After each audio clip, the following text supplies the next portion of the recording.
Madam یہ ایسے نہیں ہوتا.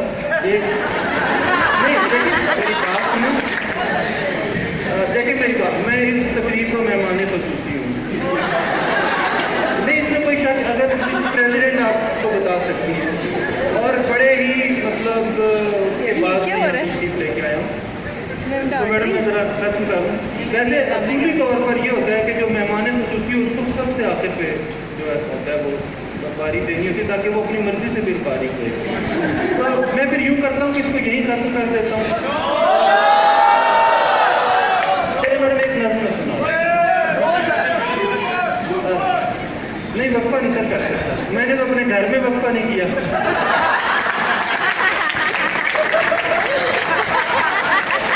میرے الحمدللہ 6 لگتے ہیں.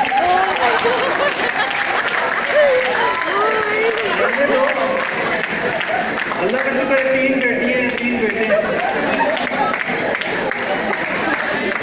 جس کو کہتا ہوں پیار سے بیگم وہ مصیبت بیاہ کر لی ہے, اور 7 بچے ہیں نوجوانی میں اپنی ہستی تباہ کر لی ہے. 6 ہیں لیکن 7 اس کو کر دیا. تو پنجابی کی 1-2 چیزیں سنا کے میں اجازت چاہتا ہوں, پھر آپ ضرور. یار ایک نظم سنا دیتا ہوں, میرے میں بھی اسٹیمنا اتنا نہیں ہے کہ میں بہت دیر تک آپ, کیونکہ جو دیکھیں کسی کا فنکشن پر بات کرنا ہو یا کسی کو اسٹوڈنٹس میں آپ نے موسٹ نان پاپولر آدمی بنانا تو اس کو آپ جج بنا دیں. وہ بیچارہ اسی میں لگا رہے گا, نہ وہ کچھ کہہ پائے گا, نہ سنا پائے گا, نہ اپنی سیٹ سے اٹھ پائے گا. بلکہ ہم تو مسکرا کے بھی بات نہیں کر سکتے. مثلاً کوئی پارٹیسپینٹ اگر آ ہی گئے ہیں السلام علیکم سر, تو ان سے بھی بات کرتے ہوئے ہوتا ہے یار کہ دوسرے یہ نہ کہیں گے یہ شاید ان کے تو زیادہ, بلکہ کرنا بھی نہیں چاہیے.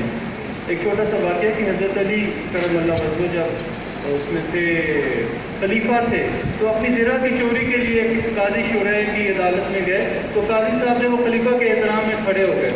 تو آپ نے فرمایا کہ آپ نے انصاف کو یہیں قتل کر دی جب آپ میرے احترام میں کھڑے ہو گئے. تو یہ ہے, لیکن یہ ہے کہ واقعی یہ انصاف کرنا کسی کے بس کی بات نہیں ہے. ہماری کچھ ٹیمیں تو ماشاءاللہ اتنی اچھی تھی کہ یقین مانے کہ سمجھے کہ ہم نے ان میں ٹاس ہی کیا ہے, اور بس کئی کڑیاں ملائیں, کئی مشاورتیں کی, اور اس کے بعد پھر فرسٹ اور سیکنڈ تھرڈ اس طرح سے ہم نے اس کو نکالا. تو پنجابی ہم سب کی مدر ٹنگ بھی ہے.